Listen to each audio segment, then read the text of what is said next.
not as much time to do it as we ever probably would like. As many of you know, my name is Bonnie Bright, and I founded Depth Psychology Alliance, and that, of course, is the community and organization by which we are hosting a lot of these kinds of events. I'm really grateful to have with me today my fellow panelists, and I'm going to go through and introduce each one of them to you just briefly so that we have that recorded. And if you guys would like to follow along with me, my intention is really to read their bios from the bios page that we have posted. But if you'd like to just sit back and listen and take it in, of course, that's probably a good way to do it. So for my part, some of you know I finished my PhD at Pacifica Graduate Institute in the depth psychology program there.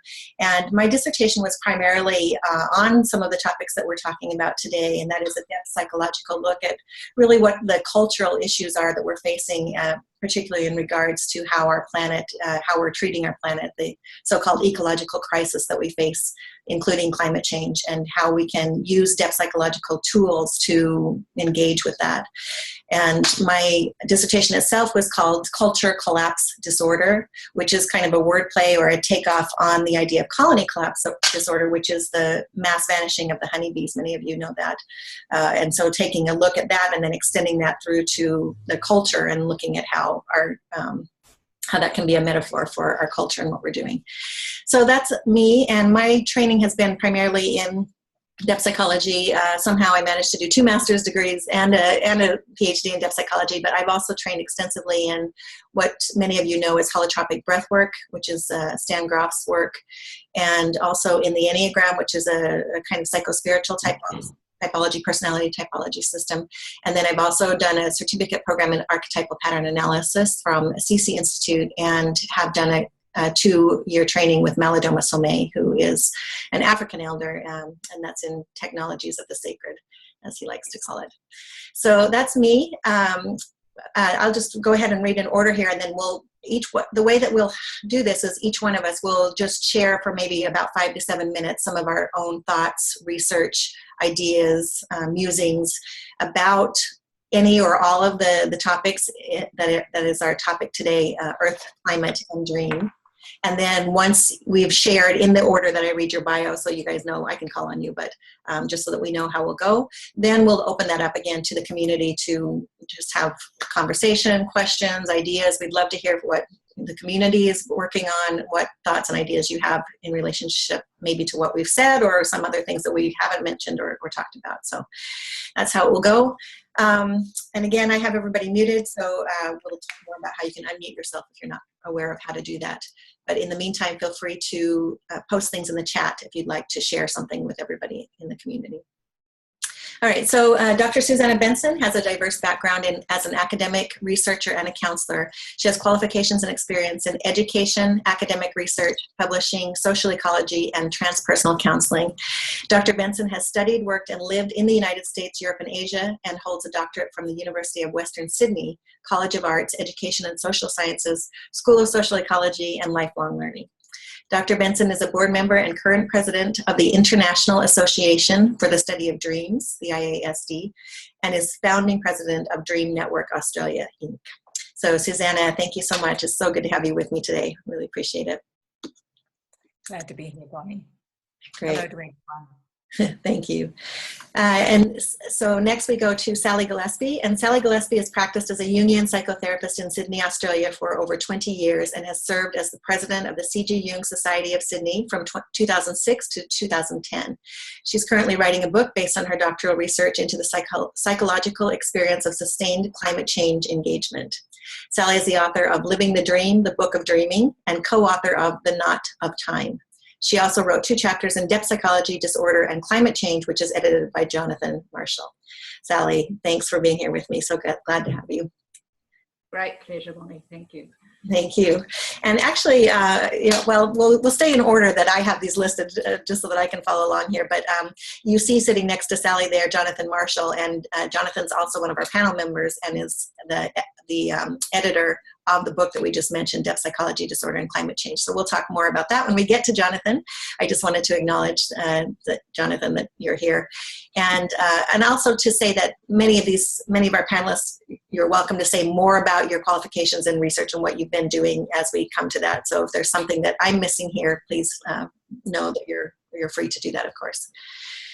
Okay, Dr. Jeffrey Keel is a Jungian analyst and also a climate scientist. He is a senior scientist at the National Center for Atmospheric Research in Boulder, Colorado, and an adjunct professor in the Department of Earth and Planetary Sciences at UC Santa Cruz, which is in California.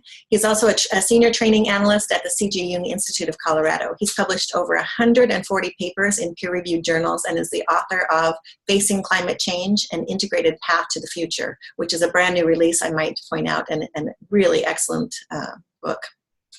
He is presented nationally and internationally on Jungian psychology as it relates to pressing world issues, and he currently lives in Santa Cruz, California.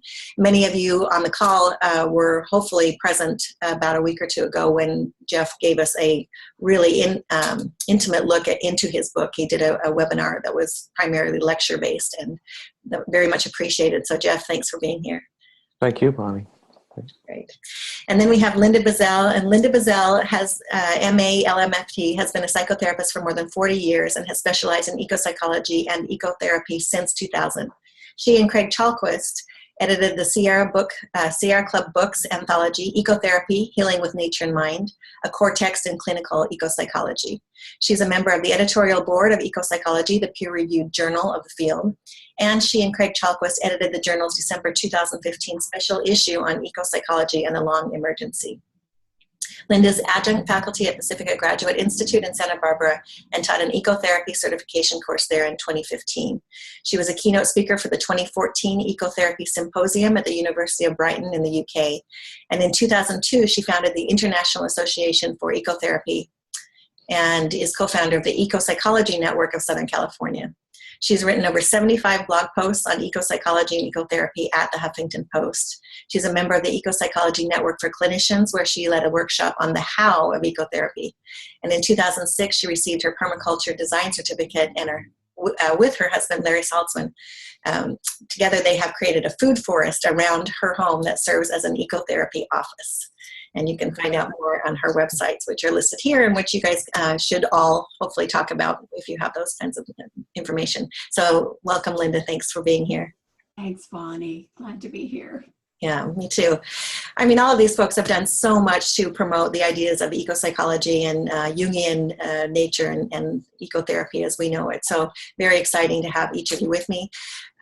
Finally, last but not least, we have Dr. Jonathan Paul Marshall, who is an anthropologist and senior research associate at the University of Technology, Sydney, and he's currently researching the politics of coal use and the transition to renewables. Previously, he has worked on questions around online social life and the relationship of alchemy to the history of science. He is the author and editor of a number of books, including Jung, Alchemy and History, Depth Psychology, Disorder and Climate Change, which we mentioned earlier, Environmental Change and the World's Futures, Ecologies, Ontologies, and Mythologies, Disorder and the Disinformation Society, and Living in Cybermind, Categories, Communication, and Control. So welcome, Jonathan. Great to have you here too. It's great to be here. Thank you. Well, thank you so much, each one of you. Again, as I mentioned, each of you have had just already such a tremendous impact on this field, I think. And for me, it was absolutely the perfect group to have here together. We can talk more about this as we move into the community conversation part of it, but our hope is really to take this topic and be able to continue it and have various people chairing or hosting these panels with different people on panels, and we can do these kinds of things regularly, whether it's quarterly or whatever works as we move forward. So I just wanted to put that out there and let everybody know that it's our intention to open this up and to continue these kinds of conversations. I personally believe that it's so important, and I think that each of our panel members would agree with me there. So what I'd like to do is just go ahead and jump into sharing a few thoughts. Each one of us will take, again, as I mentioned, about 5 to 7 minutes to share some ideas, thoughts, musings, research, whatever it is that really appeals most. It might be on one of those 3 topics, Earth, Climate, and Dreams, or it might be on all 3. And from there, we will open it up about halfway into this, hopefully with maybe a good half an hour left or more to have some real community conversation around it. So if you have questions, thoughts, As an audience, as a participant, please do track those, hold on to those, and then as we open that up for conversation, you'll all be invited to unmute yourself and or turn on your camera if you feel the urge, and be able to share in community with us. So again, a huge welcome to everybody. Thank you so much for being here. I'm going to go ahead and start, and then that way I get to be quiet for a while everybody else goes. I guess I have that prerogative since I'm starting here. But I wanted to say, actually, this idea has stemmed from a series of conversations that I've been having with both Susanna and Sally over the last few months. We've been meeting regularly to just discuss our own passions, interests, and ideas. And this just sort of very organically and naturally evolved. Even the title, Earth Climate Dreams, which I really love because it just encompasses some things that I think are so important. And I just wanted to start out by saying, I think it's probably obvious to everybody that's on this call, particularly, that climate is a huge issue and that we really are at a critical point, and that the level of denial and I guess turning to distractions has been sort of paramount, and something, in my opinion, is going to have to be done in order for us to be on a different track. But the question is, what is that? And is it even possible for us at this point to make a difference in our individual lives? I ask myself that question all the time, and it's something that I really tend to struggle with. There's a lot of talk about the tipping point, and are we already past that with the amount of carbon dioxide that's in the environment already? And I'll leave that to some of you who are scientists. I know both Jeff, who is a climate scientist, and Jonathan, you've done a lot of study on that as scientists. But I think from myself, the conclusion that I have come to primarily is that we are on a path that is where things are going to get more difficult before they get easier. And this is my own personal opinion. There are some people who have done some writing about this already whom I really admire. One is Carolyn Baker. Some of you are familiar with her works. Linda, I know you have worked with her and know her probably very well.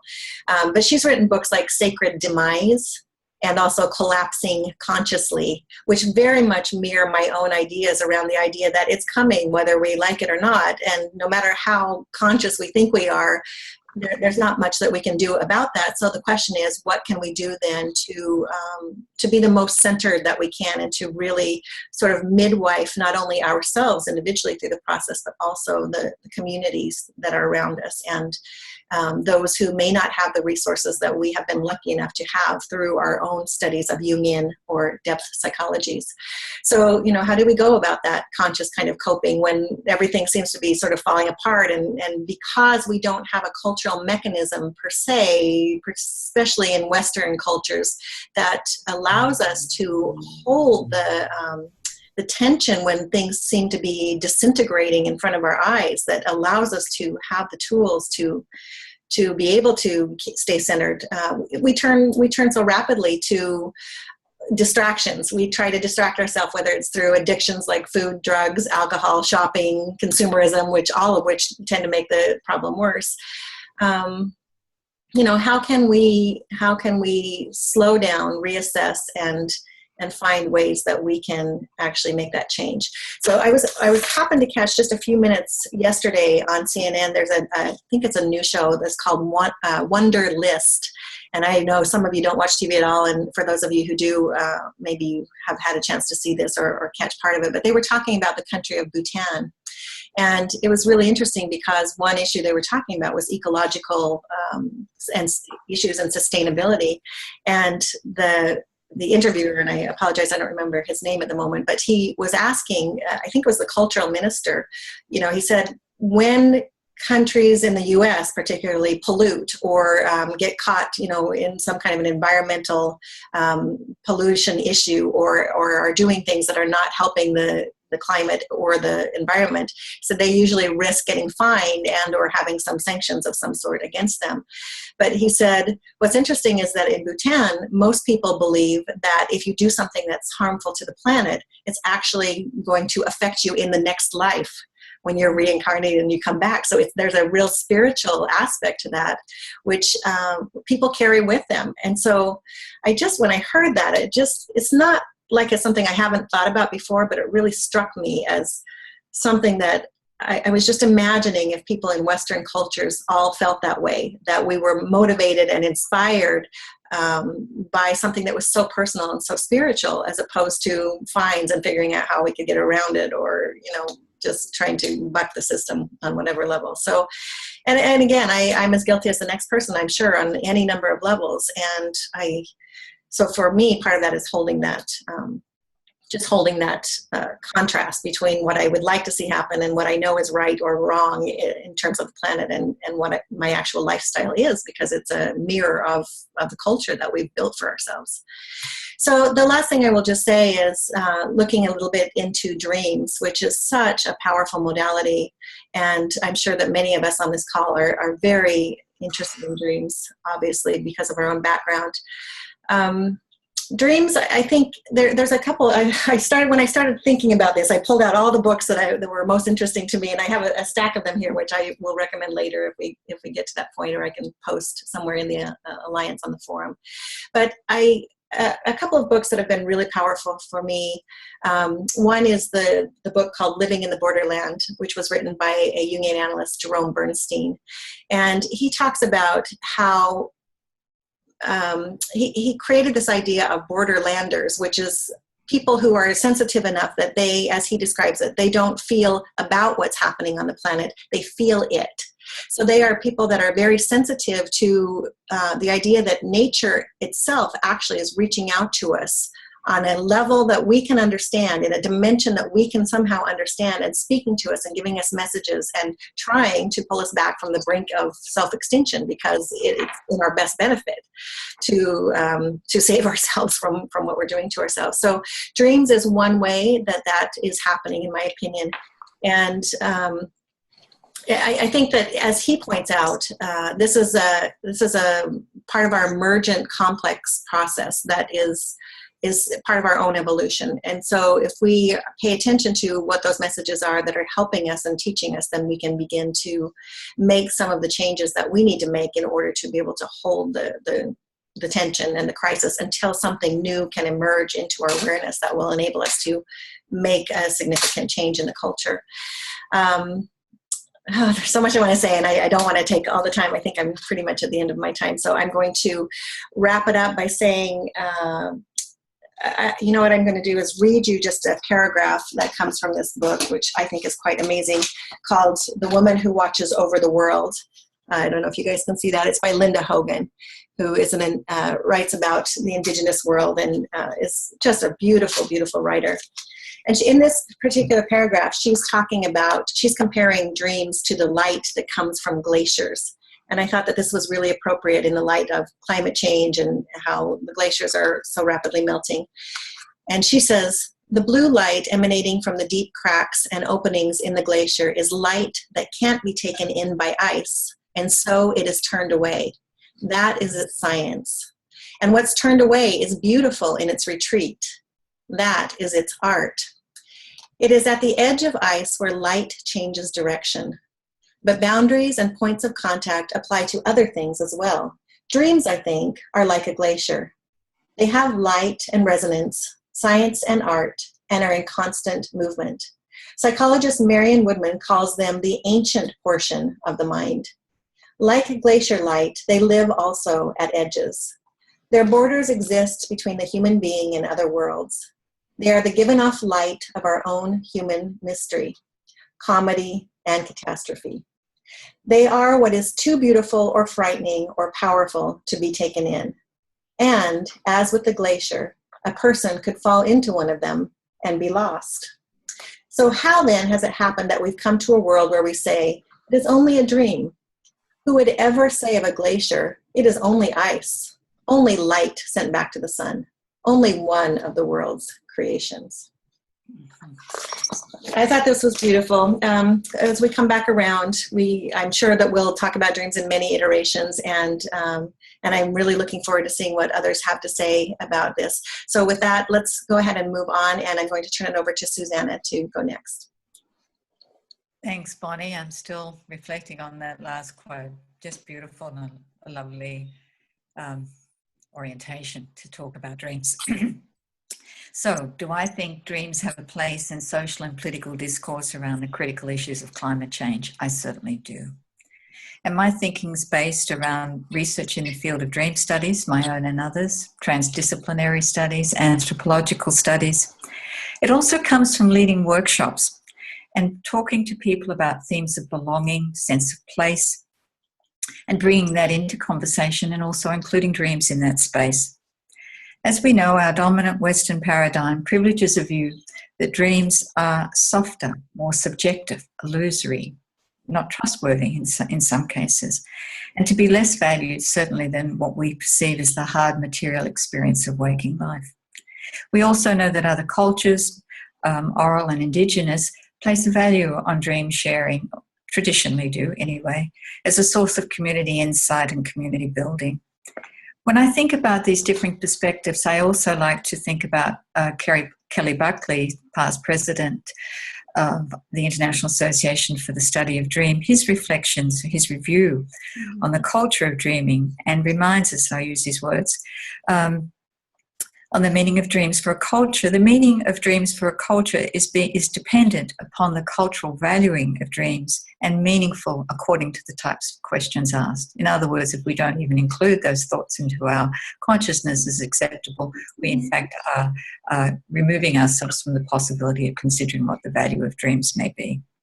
We also know the Western tradition has a very checkered history in terms of valuing dreams, and I'm certainly going to suggest that we're in transition again.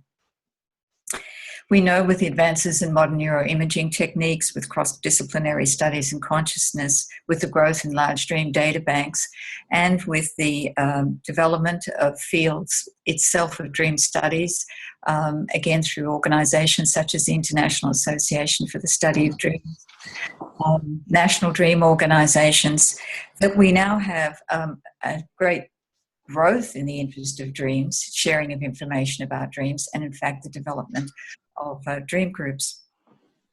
So when I talk about or consider the topic of dreams and the issues of climate change, I like to start with what it is that I find valuable about dreams.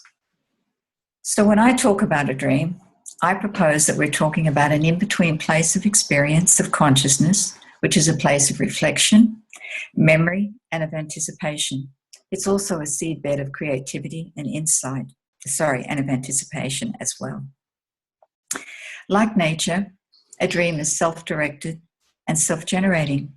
A dream has the potential to address the entire spectrum of universal experience: existential, physical, psychological, emotional, and spiritual. We can awaken from a dream with a sense of awe, wonder, mystery, alarm, fear, sadness, excitement, the whole range of human feelings. We also know that in times of change and transition, that dreams are more likely to be activated, to come to the fore, that they can have a healing function, provide insight, and dreams can give rise to novel, creative, emergent awareness. They can be anticipatory as well as prophetic. Carl Jung reflected that natural transformation processes announce themselves mainly in dreams. And as you've been saying, Bonnie, and as we all could speak from our own experience, this is a time of transition. Our dreams are rich with symbol and metaphor and patterned with our everyday context and archetypal imagery. We can experience a range of dreams, for example, personal mnemonic, nightmare, lucid, telepathic, precognitive, archetypal, numinous, which we sometimes simply refer to as big dreams. So drawing upon all of these multiple viewpoints and approaches around dream work, I value dreams as helpful in terms of memory consolidation and as embodied knowing that is relational and contextual, and images as carriers of potential emotional, cognitive, sensorial, intuitive, and spiritual meaning. When I think of the place of dreams in relation to the discussion of climate change and transition, I think of the important role of dreams in eco-psychology and ecotherapy, the importance of listening and sharing dreams and seeing them as valid expressions of the concerns that are arising in terms of hearing reporting about climate change, or indeed people's direct experience of climate transition events, because we know that's in play already. I also think it's important to consider the possibility that dreams are not only providing a visual representation of experience or concern, but they also provide immediate, reliable, presentational knowing of phenomena, which we may consider as animate or inanimate, or if we extend our thinking, to consider that all matter has sentience. And I think that's referring back to the point you were making, Bonnie, in the sense of actually perceiving what we're perceiving is a direct relationship with nature. This view is, of course, more challenging to be considered when we consider that concept personally, and certainly if we seek to win approval to have it included in our public discourse, particularly in the Western tradition. I wonder, however, how much this might change if there was a larger scale valuing of an understanding of a participatory, co-evolving, co-evolutionary, unfolding nature of the universe. I wonder in such a narrative if the acceptance of our intimate relationship and connection to nature could help facilitate an appreciation of what is happening is not out there separate from me and mine, and rather than thinking it is it and me, I conceive of it as ours, not in as a sense of possession, but in the sense that Thich Nhat Hanh might speak of interbeing. It's an interconnected world.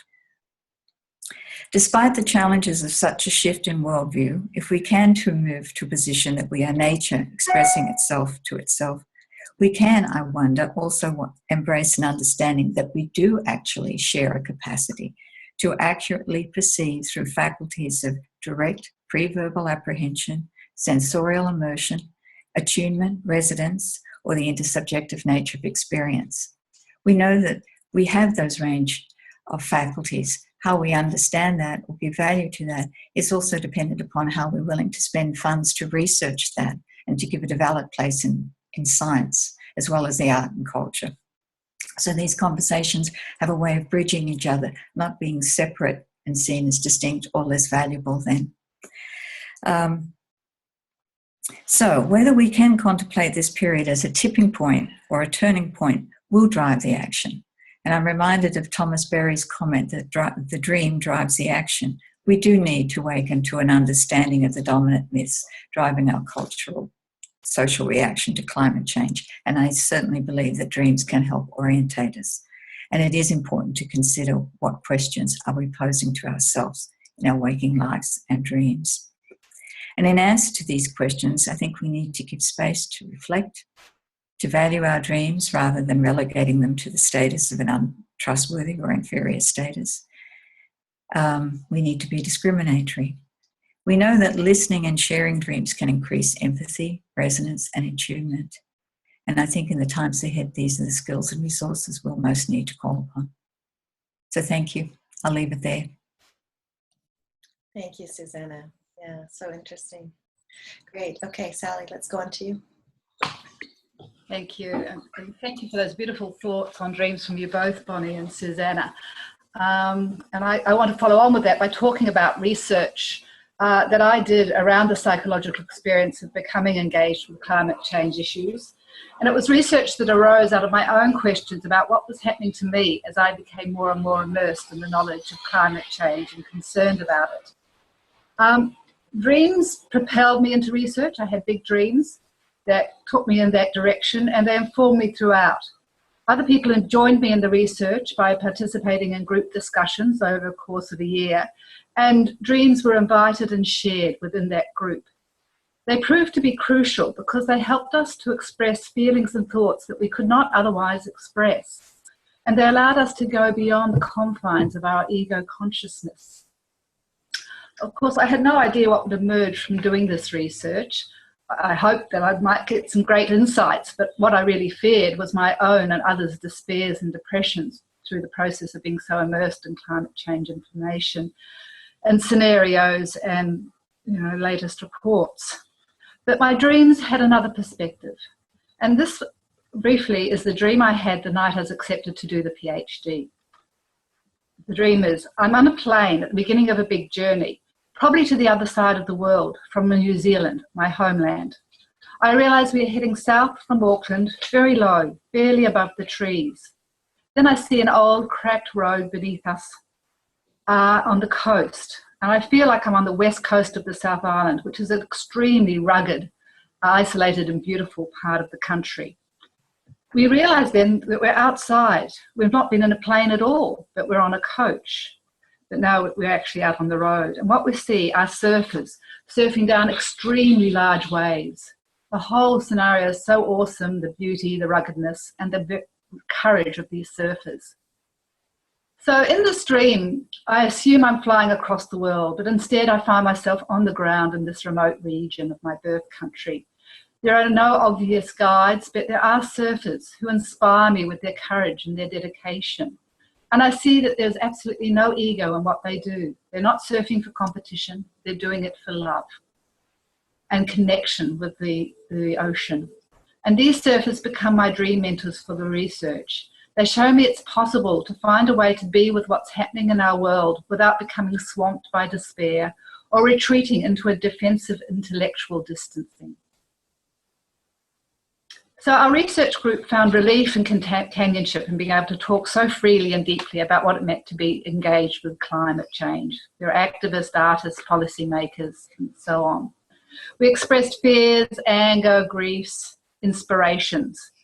And there's a kind of an exhilaration in being with the power of the real, and this tremendous relief in being able to talk about what we felt often could not be talked about with others. And it was a kind of surfing.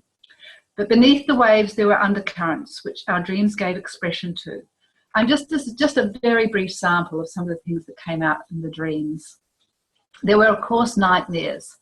One man, after joking about others' apocalyptic fears, saying he had no fears of that himself, dreamt of a cataclysmic event which separated him forever from his family. This dream, he said, haunted him for days, and he meditated on what was truly precious in life.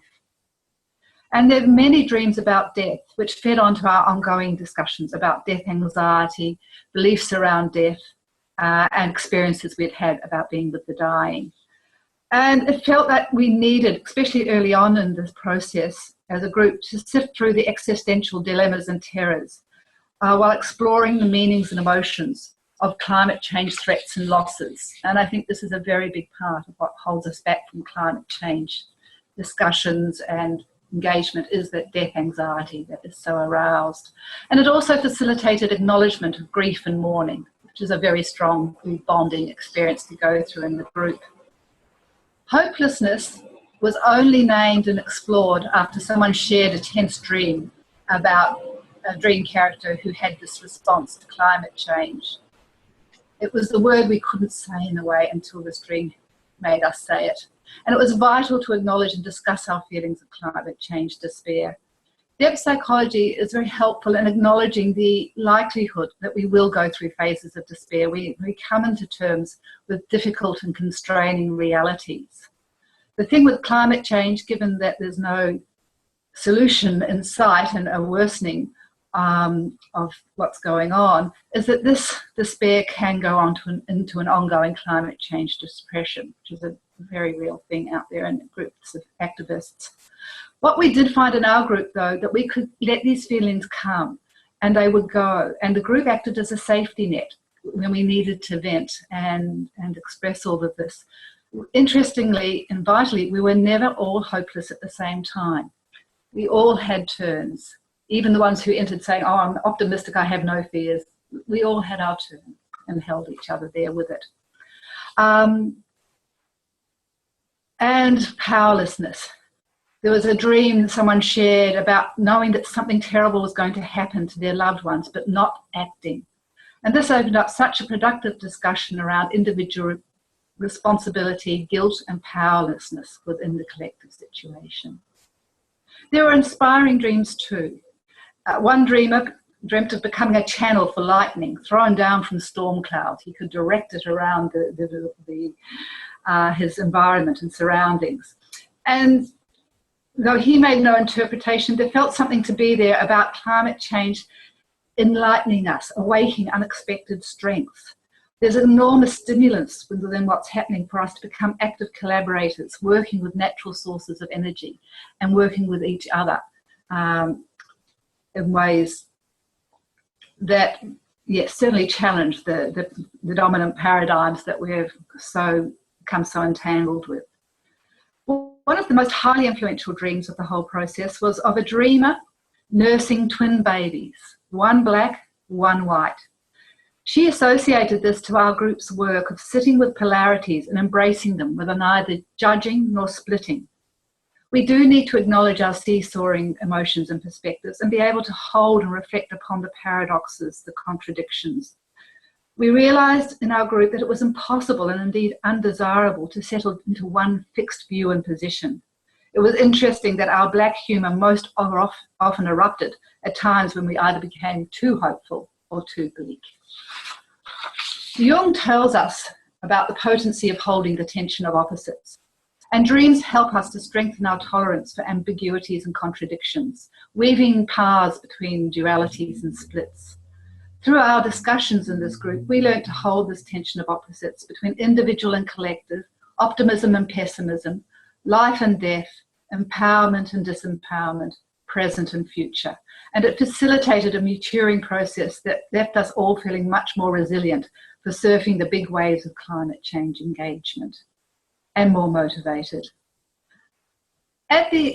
Just as I was finishing writing up, I had a small, simple dream, which felt connected to that beginning dream. In this dream, I returned to Auckland, New Zealand, my birthplace, and I live temporarily in a very small shared space. And I don't mind these living conditions because I am so excited to be back here. I want to write about everything I see, freshly, just as it is, recording and describing all the changes that have occurred in my long absence. At one stage, I am on a bus when a Maori woman with incense beckons me forward. I kneel and she smokes me. It feels like some kind of blessing. When I wake, I remember the dream of flying out of Auckland at the beginning of the research. Now, it seems, in my dreams, I am back and energized by writing freshly in response to what is. My curiosity is satisfied through close observation and participation, where once it was through theorizing.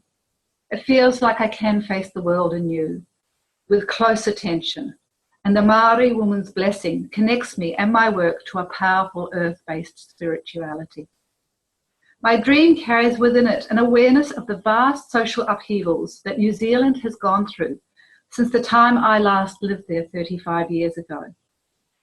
In the midst of great conflicts and tumults, my country has transformed from an Anglo-dominated, colonial-minded society to become a robust bicultural nation that works through its diverse heritages, particularly, of course, Maori, Pacific Islanders, and Anglo backgrounds. It is a reminder of how rapid social change can be and how unexpected.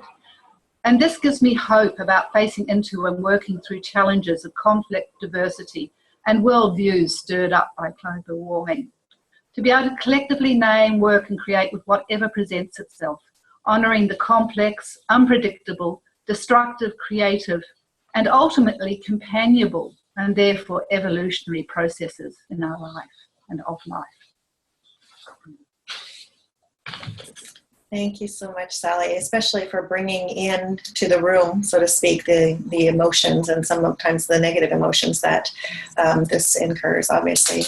Very important, and also for bringing those dreams. Very powerful. Thank you. Jeff, let's go to you. Thank you.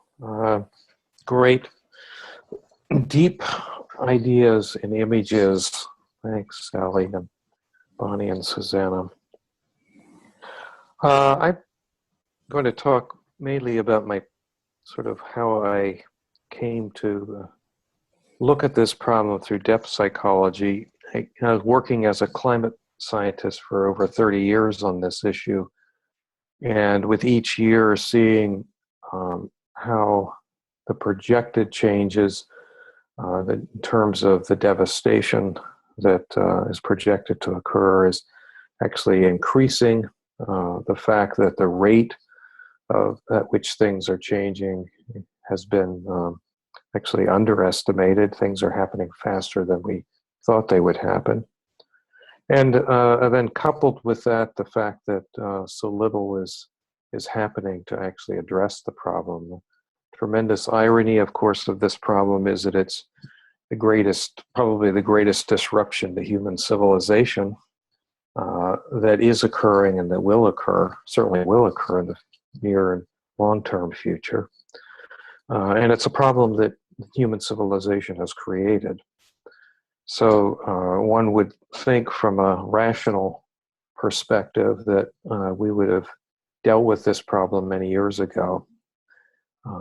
I can remember conversations in the 70s with scientists when we were coming up with these projections of greenhouse gases growing, to very large amounts into the future. Quite a few of the scientists back then thought, well, this would never happen. By then, we'll be off of fossil fuels. And of course, everyone will recognize that, that's the reasonable thing to do. And here we are 30, 40 years later, and it's still supplying, fossil fuels are still supplying 85% of our source of energy.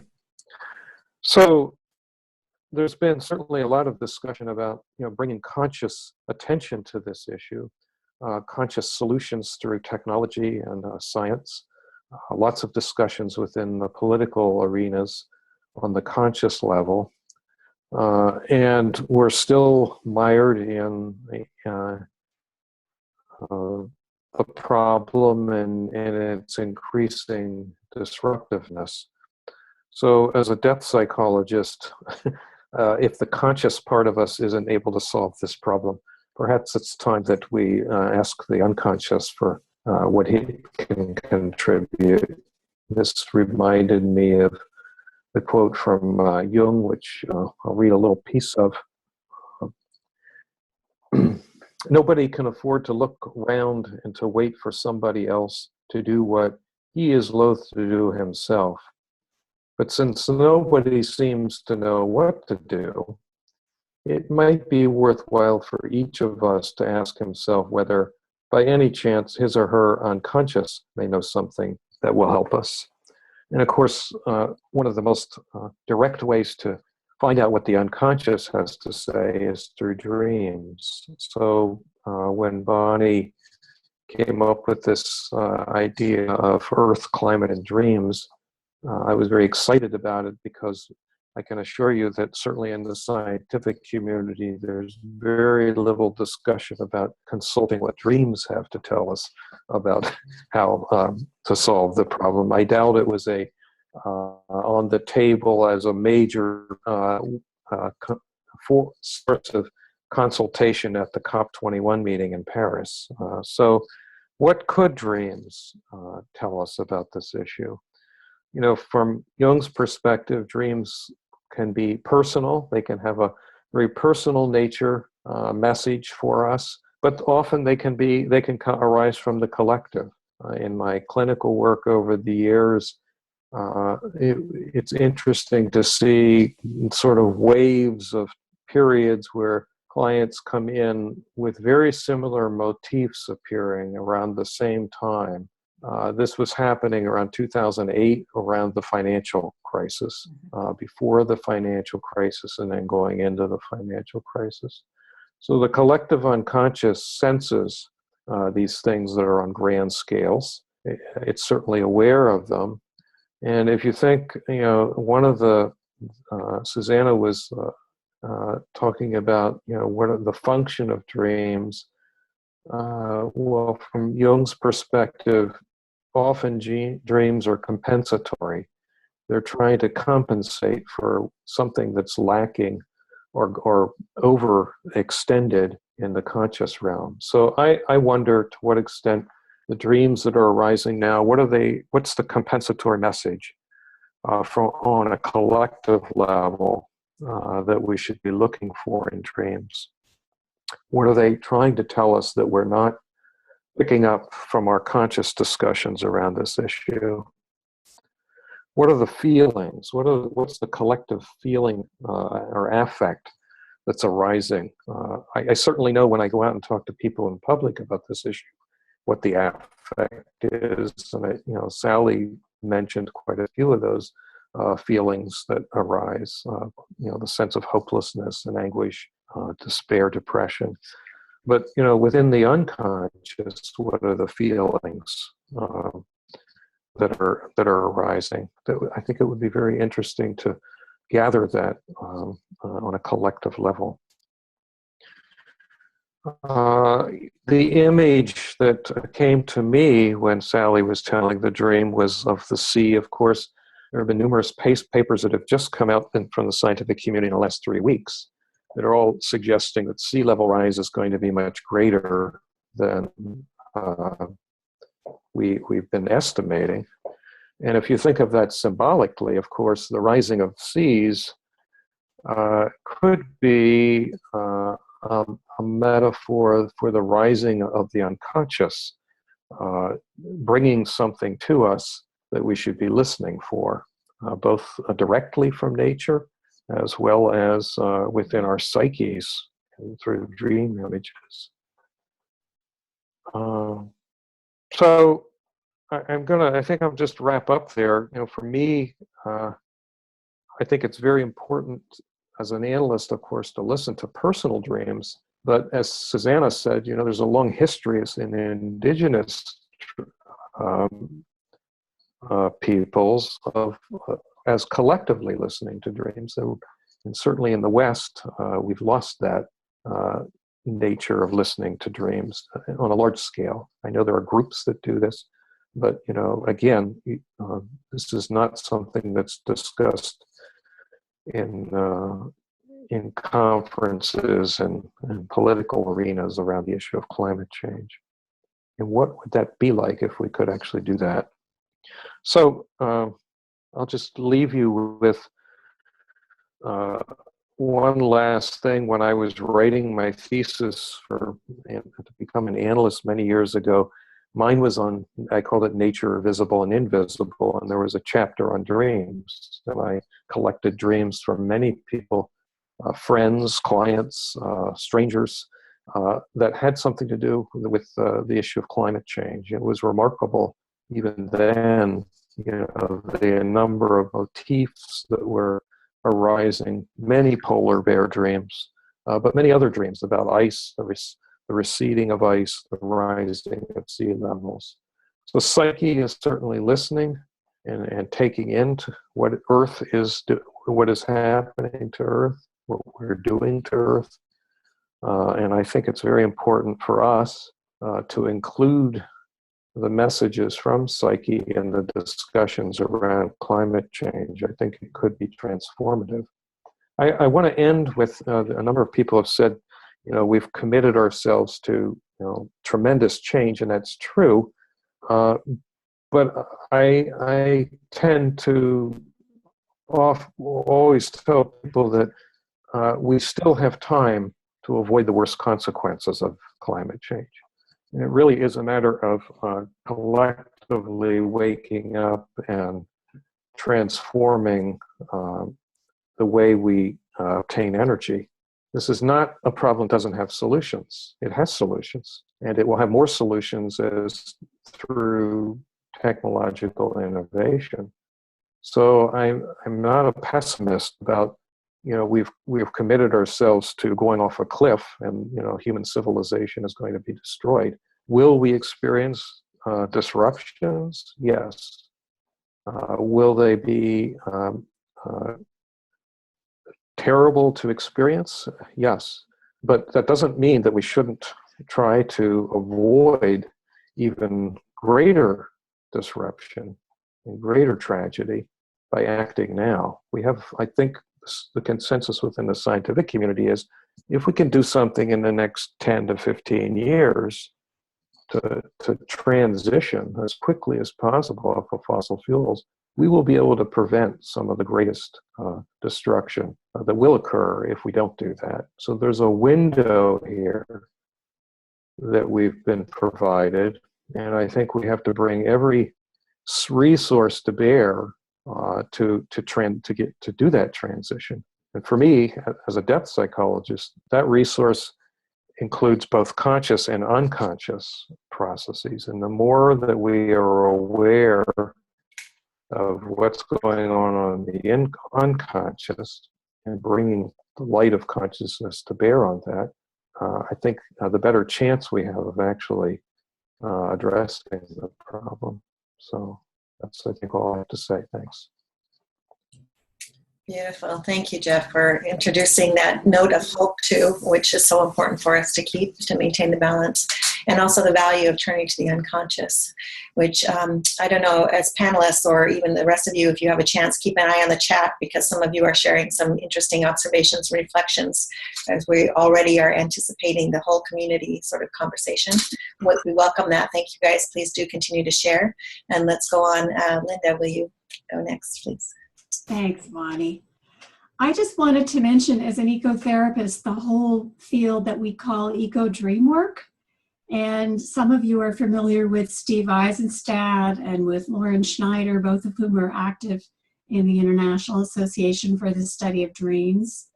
And they've put forward the whole idea that we can get direct communication from the rest of nature through observing in our dreams the natural images that arise or the voices that we hear. And I think that's really powerful.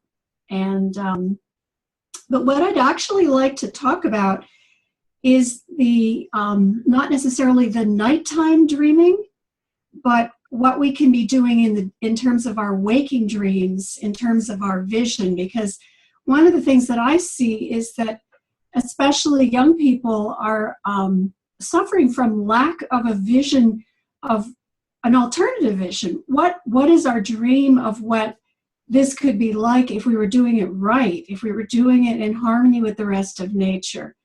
So that's, I think, an important part of this. And Craig Chalkwist and I have been working on coming up with a number of principles of eco-resilience, getting the idea of, as Jeff mentioned, we're going to be going through some rough patches. What are the characteristics that we can put forward and dream forward about how we can be resilient as individuals, as communities, as families, as ecosystems? What are the keys to our resilience? And both Craig and I have taken the permaculture design course, and one of the things I noticed about that course is how hopeful that whole approach is, and how empowering, particularly to young people, where instead of just the focus on all the problems and the difficulties and the frightening things, even though we do need to talk about and deal with that, there's a focus on, here's some practical things you can do, and you can empower yourself and your family and your community in really ways that will allow you to be as eco-resilient as possible. And in terms of inner eco-resilience, I'm glad you mentioned Carolyn Baker, Bonnie, because I love her work. And my husband and I were involved in, just here locally, a group where we did a book discussion group of one of Carolyn's books, Navigating the Coming Chaos. And that was really, really helpful for us, because I don't know how it is where everyone else lives, but it's not a large group of people here who are actually willing to even engage about what is really happening and all the feelings about it. A colleague and I wrote something about what we call the waking up syndrome, using Elizabeth Kubler-Ross's stages of death and dying to kind of look at all the stages you could go through as you wake up. You're going from complete oblivion and denial all the way through just getting an idea, there's something is happening, but maybe I don't want to think about it. And as you said, Bonnie, we can distract ourselves with television or a million other things, and then we don't have to think about it. But then it'll come up in a dream, perhaps, or a chance remark, or something you see on Facebook, and suddenly it's back in your face again. Maybe it's one of the articles that Jeff is mentioning, where suddenly there's some new news, and it seems like every week there's new news saying, as you mentioned, that things are going much quicker than we had thought. And now it's not just fossil fuels we need to worry about, but suddenly there's these methane issues coming up, and whoops, what are we going to do about that? And I think that we're talking about an ongoing trauma, and what James Howard Kunstler calls the long emergency. It's serial trauma, as Sarah Edwards, the therapist Sarah Edwards, describes it. And I think this is where you know, she's compared it with the Elizabeth Kubler-Ross thing. It's like, it's certainly horrible and difficult to deal with a terminal diagnosis in terms of your personal life or a loved one's personal life, but we're getting this endless stream of shocks in a way, or trauma, where we just keep getting the bad news. And that's why I keep wanting to flip us to a dream of how we can get through this and what are the positive things that we can focus on and do. And coming back to this book club that we did, it was just really very helpful to be able to have that conversation, a little bit like what Sally was mentioning too, where, and it's really true what she said, that you know, one session one person is up, and the next session somebody else is up, and another person is down, and somehow through reading the book and listening to what Carolyn had to say, and then responding to that and dealing with our own emotions, dreams that we had, conversations, news articles, whatever came up, that we sort of developed, I think, an emotional eco-resilience, where we could talk about it, we could deal with it, and we had a sense that we weren't necessarily going to get overwhelmed, and that there were other people in the situation with us that we could look to. So I'm just looking at my little notes here to see if there's anything else I need to add to that. But I think, oh, just one last thing was the idea of a waking dream in nature, which is another way I think that we can experience this larger psyche communicating with us, is actually to spend much more time with nature, whether it's little nature nearby or it's big wilderness, and to open ourselves up to what attracts our attention, what begins to communicate with us. And perhaps it's not the same thing as the nighttime dreams, but I think it's also just another way that we can be guided by the earth and by the larger psyche of nature in terms of what we need to be doing individually and collectively to deal with what's happening on our planet. So I think that's what I have to say. Thank you so much, Linda. It's also important, and I want to say I followed you for a long time on the Huffington Post, and I so appreciate the way that the gift that you have to be able to really bring these kinds of topics to a broad audience. Because you're right, most people don't want to talk about these things, and so you have to find other ways in. It's not always easy, and it's a real gift that you're offering. So thank you. Great. Okay, let's go to Jonathan Marshall, our final panelist. Thank you, everybody. So far, I kind of really want to talk at a fairly abstract level, so you'll have to excuse me a bit, because this hopefully links things together. So I want to talk about 4 interrelated processes and their relationships to dreams. That of complex systems, limited egos, the levels of the unconscious, and the idea of therapy as both communicative and experimental living. Okay, so complicated, interactive, mutually and self-modifying systems of being are usually known as complex systems. All life systems are complex. These systems have several relevant properties for what we're talking about. They are always dynamic and in flux. The results of actions within the system cannot be predicted in detail. Small events have large consequences. With continued change or stress, they can suddenly and unpredictably transform into a new state with little in common with previous states. The systems cannot be known in precise detail. And because of these factors, complex systems always create an unconscious for us. We cannot understand or follow all the links and all the interactions and guess the consequences of the events. Even when we understand the system well enough, we live within fundamental uncertainty and unconscious. And this point, I think, is absolutely vital when we come to deal with the world. Now, we obviously also have egos, or centers of reflective consciousness. Our ego is produced by a system of thoughts which direct attention towards particular processes in the world and hide others. Our thoughts affect what we perceive and how we interpret events. And by thoughts, I don't just mean things like interior language. There's also image, feeling. Basically, anything that can be a sensory analog is also a thought. So thoughts are very physical. So the ego is necessarily biased and incomplete in its consciousness. And our ego attempts to produce order in the world and in our life.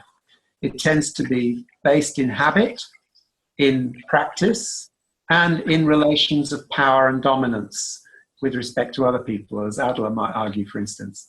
But fundamentally, it is linear in that it tends to think that more of what is good is even better.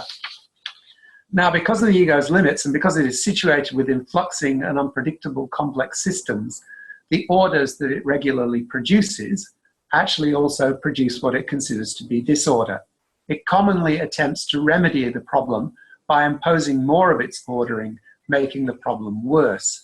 And you can see that particularly in climate change, where people try and in fact generate more energy and so on and use more coal and all that kind of stuff. And basically the system that has kept us living is now the system that will kill us. It is important to note that because of the filtering action of the ego, we may be unconsciously aware of some events and not consciously aware of them. And this is how therapy can work. I mean, it's also not useful in this case to note that some people insist that we have at least 4 brains, the lower brain, the midbrain, and the 2 hemispheres, all of which think in different ways, and none of which may be conscious of the others. So the ego, in a way, creates our particular unconscious by what it is not aware of. We can usefully think of the unconscious as having 4 levels, all of which involve complex systems: the personal, the bodily, the social, and the ecological. There may well be other complex levels, but let's start with those. The categories blend into each other and interact. If you repress uncomfortable personal feelings, then you repress or misuse your bodily processes. If you ignore signals from the body, then you will likely ignore signals from the ecology you are part of. If you suppress signals from the ecology, you probably repress your body, and so on. So let's think then about how you remedy some of this. Contrarily to Freud, Jung asserts that what our ego suppresses can not only be hostile and disruptive, but also wise and disruptive. The symptoms may be a form of communication and potentially helpful, what Jeffrey mentioned as being compensatory. The repressed returns because of the complex dynamics of our wholeness, making up what Jung calls the self, or our totality. The boundaries of the self are not limited to the skin. They spill out into society and the wider ecology, and backwards. The self is necessarily a complex system interacting with other complex systems. It can never be perceived in its entirety by the ego. It is at least partially unconscious by its nature. Jung further argues that when we attempt to talk about inherent unknowns, such as complex systems or the self, we use symbols and myths. These often collective symbols can sometimes catch our thoughts and habits and mislead us as well as guide us, especially when we are facing a common collective problem and use common collective symbols. Solving a serious complex problem means that you have to communicate with the world you have made unconscious and change your thoughts, perceptions, and understandings. And these are obviously, the world that you've made unconscious is also part of the social world that you're part of, the cultural world. We share unconsciousnesses. So to make the change, we have to change our egos. And to do this, we need to uncover symbols which are adequate to understand the complex world well enough at this moment. We can never understand the totality. We can always understand things well enough. Being embedded in complex systems implies that you cannot simply think through problems, as that is likely to keep you within the ego thought systems that have generated the problems. Fundamentally, complex communication involves, understanding involves interaction. It is not purely cognitive. It has to be both active and involved. So Jungian therapy involves listening to and interacting with the unconscious and allowing new symbols to appear which better express our complex relations and interactions with that unconscious. And that is where the dreams come in, obviously. Dreams can be considered in 2 ways, either as messages from the unconscious or messages from the other parts of the brain that we actually are not communicating with very well, or as ways that we attempt to bring on the symbolizations the subliminal awarenesses of the actions of the complex systems we live within. In both cases, we represent these vague, non-egoic awarenesses and wisdoms by symbols. Problem solving is always a creative process of symbol finding, whether we use scientific, artistic, or political modes of action. It involves generating a new symbolic conceptualization by working with what we are unconscious of. And therapy aims to provide new symbols which open the thoughts of our ego to wider understandings and experiences. In other words, sort of trying to generate a tipping point within the ego, which the ego enters a new state of awareness. When exploring the dreams for understandings, it may also be useful to wonder which of the 4 levels of the unconscious they might belong to. For instance, dreams can be personal, they can refer to our bodies, to social processes, to the wider ecology, or to all 4 simultaneously. Dream symbols can be anchored in our bodies, anchored in the ecology, and so on. They resonate in our thoughts, in our bodies, and our social and ecological life, which is how they manage to tell us more about the systems we belong into. We can also might consider that if the ego is showing us the world through its thoughts, then the whole world is actually in some ways a dream, invested with counter meanings and dynamics. And so it can be likewise treated as if it was a dream, as conveying messages and needing our interpretation. What, for example, if politicians are not only real, but they're also symbolic to us of our hopes and despairs, and not just, people that we hate. By treating what we think of reality as a dream, we can also see how we replace that reality with our thoughts and symbols, and actually trap it within our own personal perceptions. Once we've seen some of this, then we can attempt to give its own life back to us. And that is why it's also useful to actually go out and experience nature, because then we are not just experiencing what we think of as nature, but actually more likely to experience some of the reality and perhaps understand that. But anyway, this also has a political dimension, because any new symbols and understandings which have an effect on their originators and spread from their originators throughout society have social effects. Anyone can produce new symbols. Anyone can produce symbols which may, in fact, generate a tipping point socially. But who will be this socially effective person is completely unpredictable in advance. In other words, it could be any of us. It doesn't have to be a famous politician or whatever. Something that any of us have said today could, in fact, be the thing that generates the tipping point. And that's also vital to remember whenever you're talking to people, even people you disagree with.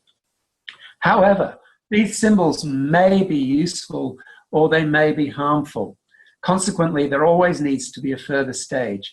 Understandings need reality testing of some type, no matter how insightful they appear. And this is another form of communication with the world. We ask, do the symbols work? Do they produce the effects they are supposed to do? How can they be tested? And of course, this is where the scientific method and so on comes in, and it comes into your personal life. You cannot, the main message is you cannot gain and change consciousness about the world without interacting with the world and without interacting with people. Waiting for the transformation to occur without acting is as harmful as acting while refusing to be transformed. This is the case at the personal, the political, and the ecological levels. So conscious transformation arises when we stop trying to impose disruptive ego-based orders and listen to the complex systems we are part of and are attempting to modify. This listening which may involve attention to dreams and to various other parts of our psyche, produces symbols with which to represent the otherwise unrepresentable reality. These systems that we develop then need to be tested. Given the unpredictable nature of the complex world we live within, we need to live experimentally within uncertainty, and this process is never ending. We never have a final solution.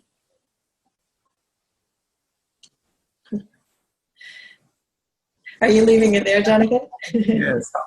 Wow, I love that. It's so open-ended. It's a perfect segue, I think, into the community conversation. It's so powerful what you've done, and that is to remind us that intelligence exists in different ways than we are culturally conditioned to believe that it does. And of course, even the research done on probiotics and the digestive system and how each part, each organ, each network in our body has its own intelligence centers is a piece of that. I'm reminded that James Hillman has a beautiful little book called Dream Animals, which I have here somewhere. Oh, it's buried. But it's really lovely, and he talks there and probably elsewhere too about how Rudolf Otto, who used the term numinous first, and that's where Jung kind of got the term from. He talks about how the idea of numinous, or this power that's coming from the unconscious, is holy. And Hillman mentions that in his own study of dream animals in particular, he has found that those animals, which became the main focus of his work, he thought his research was going to be about dreams and about other people and dreamers, but instead his focus really became about the animals themselves. The animals are their own autonomous entities which have information for us, their own intelligence. And he talks about them as the holy other. And there's kind of a wordplay on that word holy, because he doesn't mean holy as in divine, he means holy, he spells it W-H-O-L-L-Y, as in the whole. The other that is whole. And if we're able to get that information from the holy other, which comes to us through the unconscious, through these symbols and dreams that each one of you have mentioned, then it becomes a source of inspiration and information that, again, we can't think our way out of it. So this is where we need to be turning. So thank you, each one of you, for such an amazing and rich sharing of your ideas. I'd like to spend the rest of the time that we have, short as it may be, and certainly will never be enough, but just opening it to everyone and inviting you to participate in whichever way most appeals to you. Please do continue to make comments by typing them into the chat. Again, to get to that, all you have to do is move your mouse on the screen if you're on a computer, and you'll see that chat button pop up below along with some other buttons. So you're definitely welcome to respond to other people there or share ideas. If you'd like to speak, it might be easiest if you do turn on your camera, because then you can kind of raise your hand and sort of wave it before you start speaking, so we don't have two people talking at the same time. But it's no big deal. This is self-organizing, so feel free to just jump in and say something. You do not have to turn your cameras on, but if you'd like to say something, you do need to unmute yourself. And so in order to do that, just again, move your mouse on the screen, and you'll see the mute button is the first button right there on the bottom of your screen on the left. And so you can just click that and you'll be unmuted. So you're welcome to just start speaking. If you have questions for the panelists, please address them by name, or if it's for all the panelists, fine. If you want to share a dream or an observation of your own, that's great. And also to the panelists, if you'd like to comment on somebody else's comments that they just made, now would be a good time to do that as well. So I'm just going to open the floor, and let's see where it evolves from there.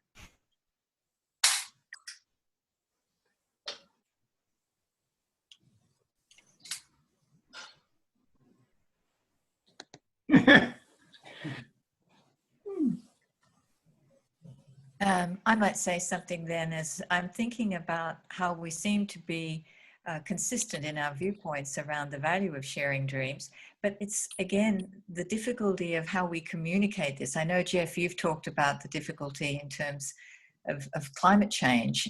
How do we get the message out?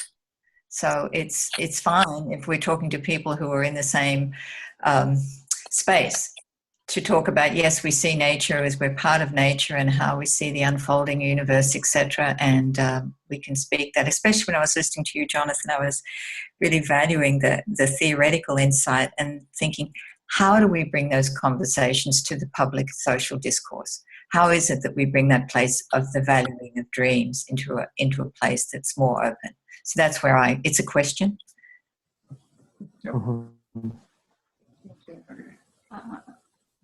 So you want to say something, Jeff? Well, one area that, I just going to say one area that was discussed at the end of my webinar was the arts.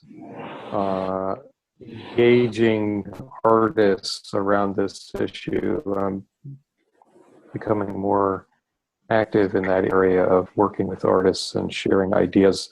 Why? Because the arts work every day in affectively laden image and music and dance, and it's a way of connecting people to a subject that is, that sort of goes beyond, or at least is in parallel to, sort of a linear cognitive process attempt at just delivering the information, which clearly has been insufficient in terms of engaging the public on this issue. And then the second one is, from a psychological dimension, being aware that this is an issue that does bring a tremendous amount of affect with it. And often the affect that arises, conscious and unconscious, has, we have ways of defending ourselves against being saturated by that sort of anxiety-producing information.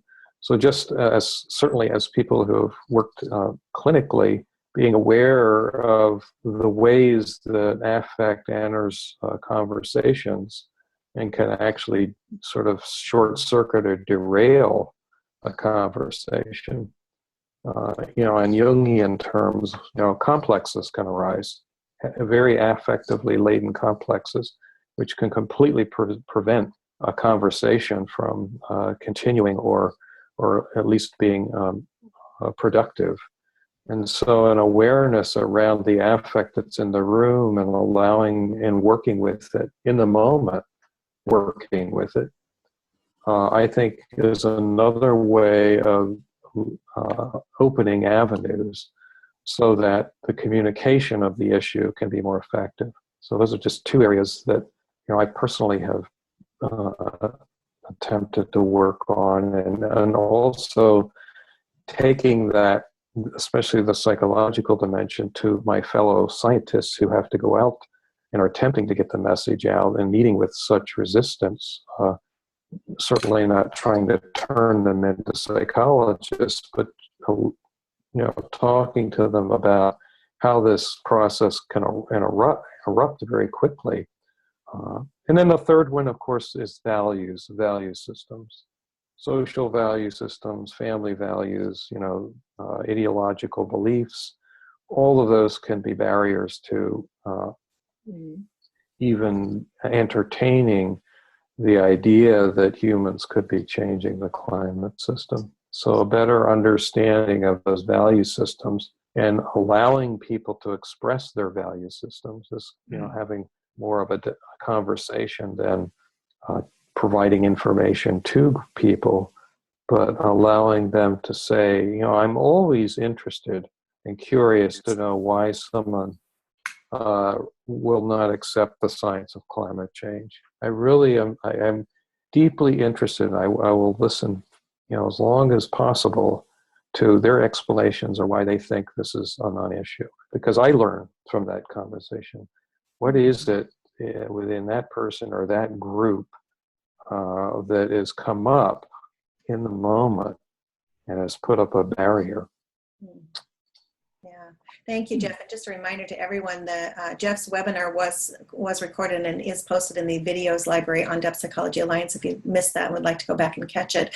And I just wanted to say, I think what is really important about what you're saying is the more ways that we can, as depth psychologists, pay attention to what's happening in the mainstream and bring it in ways that the mainstream can begin to pay attention to is so important.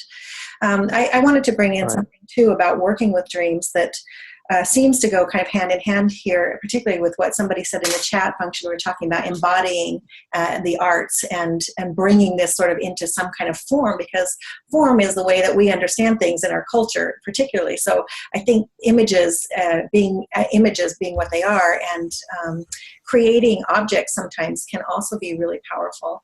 There's a great book that I really like called The Dream Seekers. It's by someone named Lee Irwin, who talks about dream practices and traditions of the Plains Indians.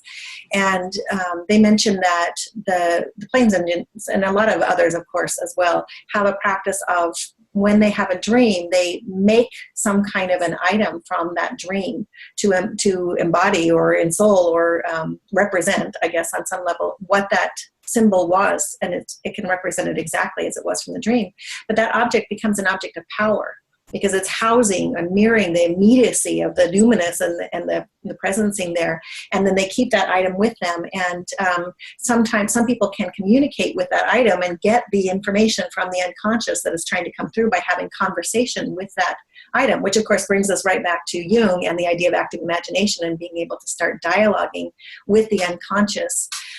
So somehow to bring these kinds of ritual practices and or depth psychological practices more into with our colleagues it's a tall order. I mean, yeah, your point, Jeff, bring this to a room of scientists may not fly, but wherever we can do it, it's a wonderful idea to be able to do it. Veronica, I see you. Did you want to say something? Well, I was just, I wanted to come back to this issue of affect and feeling. I think, Bonnie, you said starting out, you said something about the borderlands, that nature is reaching out to us, and that there are actually messages coming from nature to us. And I want to bring in Jung's synchronicity principle because, that to me seemed to open up a whole new aspect of Jungian psychology that directly, while we're awake, not just when we're dreaming and asleep, reconnects us with the natural world. And in my own relationship to climate change, I'll just give a story of my own that sort of relates to this. And that is that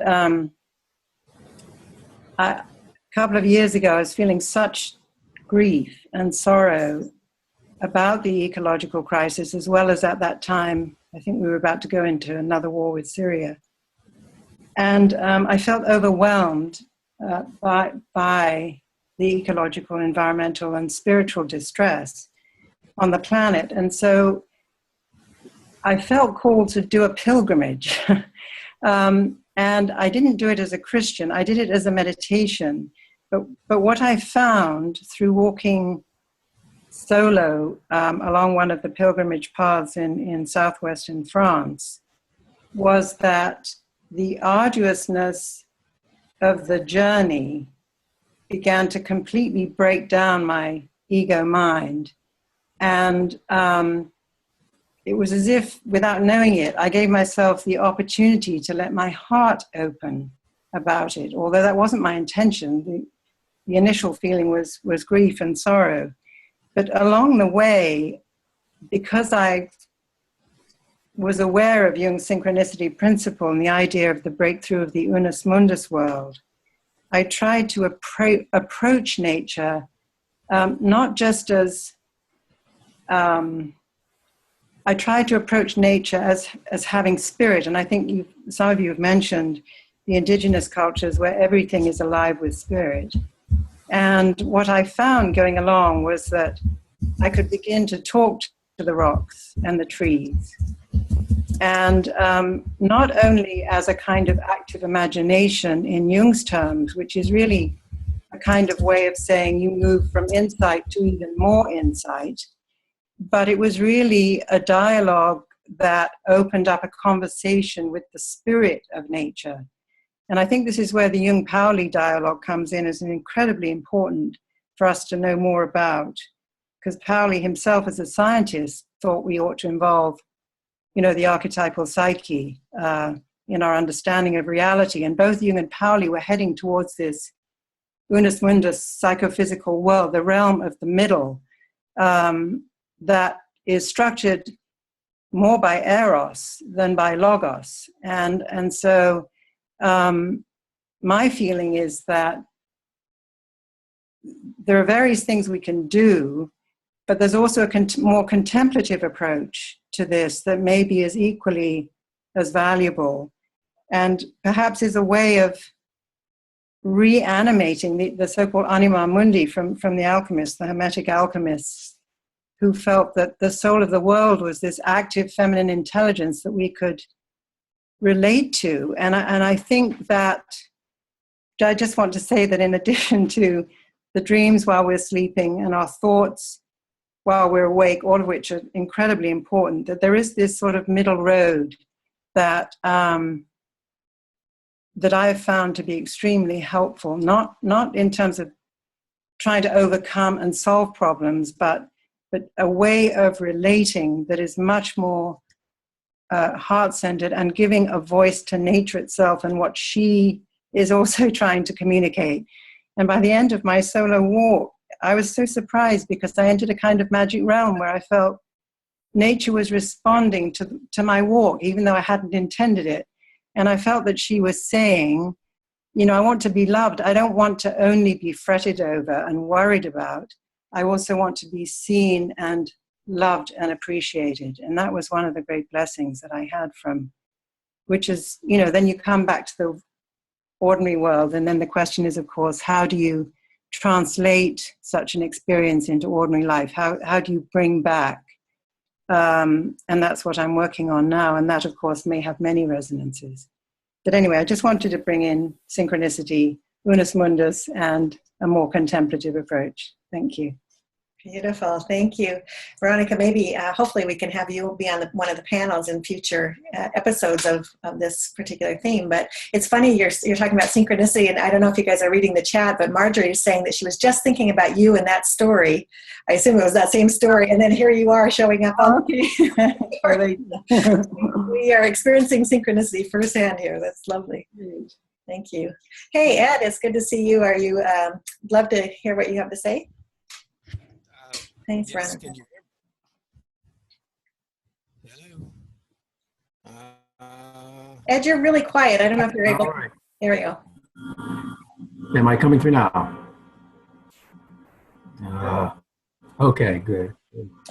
I mentioned in the chat that maybe one way mentioned by Jeffrey the idea of bringing some embodiment, some physicality to this whole issue, and realize that the theater of the oppressed might be a way of addressing the ecological crisis by embodying it. In some ways, many of the techniques in the theater of the oppressed is much like acting out dreams and group dream work, so that people can actually feel the need not only in their bodies as to what's needed, but also be able to work out possibly some local things that can be done, as Linda had pointed out earlier, that somehow the huge issue of all the global catastrophes that are going on can sometimes overwhelm us to the point of inaction, whereas more of a theater of the oppressed would allow us to embody some of those things, and then after feeling them, be able to work as a group, like a dream group, and come up with some shared solution, at least locally. I guess I'm feeling like we really need to focus more on the local, because the more we talk globally, the more we can be frightened into inaction because the topic is so large.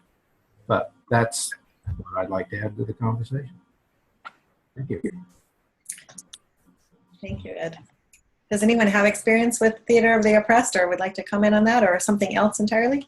Our time is winding down, so let's just give it a couple more minutes so that if anybody else has something burning they'd like to say, we can allow some time for that, and then we'll begin to wrap up in just a few minutes.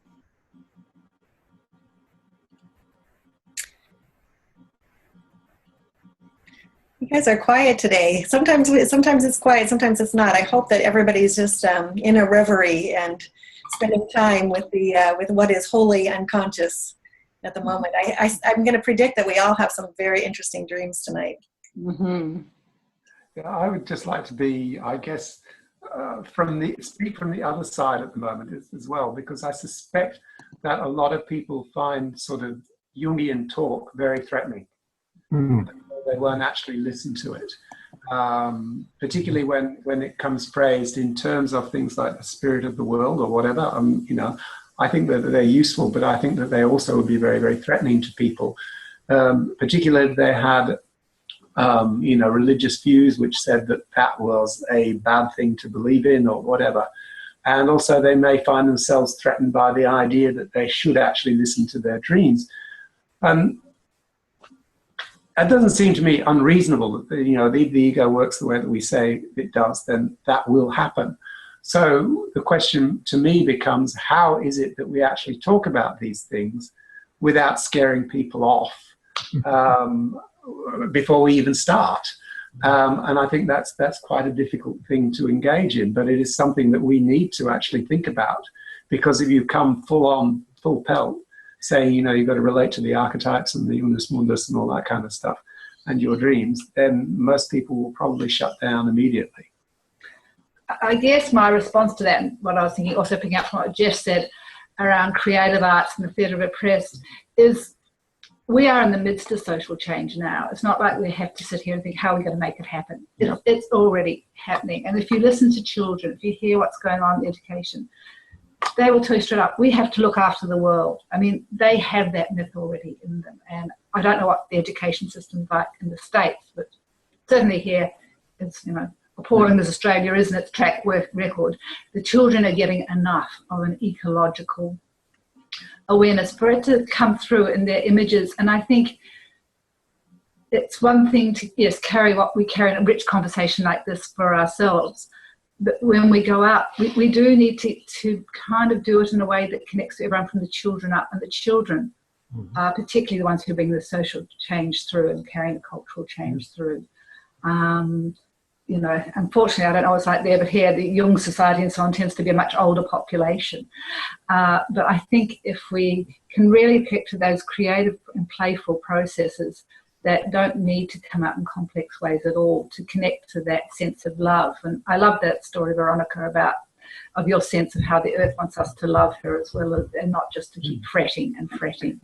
And the kind of celebration I think that we're getting coming through children's books, films, and so on is something that we need to trust is grounded in that deeper archetypal level, as simply as it might be portrayed.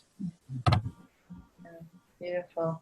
Thank you for that, both Jonathan and Sally. And I think as we close here, I just want to bring us back to the image, which for me, the first time I ever heard of it or thought about it, it was such a groundbreaking, amazing new idea. But now it's one that I find I have come to be very comfortable with, and in a good way. I mean, it's not good that we're too comfortable with things, but the idea that dreams are the voice of the earth, that the earth is speaking to us all the time, that nature does want to collaborate with us, and that we are in this infinite dance, and that we can help nature and nature can help us. We can't one survive without the other. This is, for me, is a beautiful thing. So I just want to encourage everybody as we go forward to really pay attention to your dreams. Dreams is the voice of the earth. See where you have opportunities to share. I hope that you'll come back. And if anybody is interested in hosting or kind of chairing one of these sort of events or panels, please let me know. You can reach out to me via the Alliance or to any one of us. We would welcome that, and we can just help you sort of figure out how to do that. If you have ideas for panelists, that would be great. Conversation, if you want to structure it differently, that would be fine. This is just one way that we sought to do it. But really wonderful to have everybody here. Grateful that you care enough to share part of your day with us to spend this, because it's true, not everybody is willing to do that. And it's a very difficult topic for some people to think about and to hold. So you guys, everybody that's here is doing that work, and I just want to honor that and thank you. Thank you so much, Bonnie. Thank you, everyone. Thank you, Bonnie. I'm just going to ring us out with a chime as we go, and you can drop off as you need to. Also, just a reminder for those of you who are interested, there is a Depth Psychology Alliance Deep Meet and Greet, which is an online, something like this, but it doesn't have so much a theme. It's more of an opportunity just to share stories and connect with one another. And that's happening on Thursday of this week. So look for that in the event section.